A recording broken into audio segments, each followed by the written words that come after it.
kahit hindi nyo siya nakita ay mahal nyo siya. At kahit hindi nyo pa siya nakikita hanggang ngayon, sumasampalataya pa rin kayo sa Kanya. At nag-uumapaw ang inyong kagalakan na hindi kayang ipahayag ng bibig. Dahil tinatanggap nyo ang bunga ng pananampalataya nyo na walang iba kundi ang inyong kaligtasan. Ang kaligtasang ito ay pinagsikapang saliksikin ng mga propeta noon. Sila ang nagpahayag tungkol sa kaloob na ito ng Diyos sa atin. Ipinahayag na sa kanila ng Espiritu ni Kristo na nasa kanila na maghihirap siya bago parangalan. Kaya patuloy sa pagsasaliksik ang mga propeta noon kung kailan at kung papaano ito mangyayari. Ipinahayag din sa kanila na ang mga bagay na ipinaalam nila ay hindi para sa ikabubuti nila, kundi para sa atin.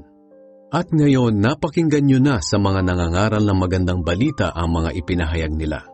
Nagsalita sila sa inyo sa pamamagitan ng kapangyarihan ng banal na Espiritong sinugo sa kanila mula sa langit. Kahit ang mga anghel noon ay nagnais na maunawaan ang magandang balitang ito na ipinangaral sa inyo.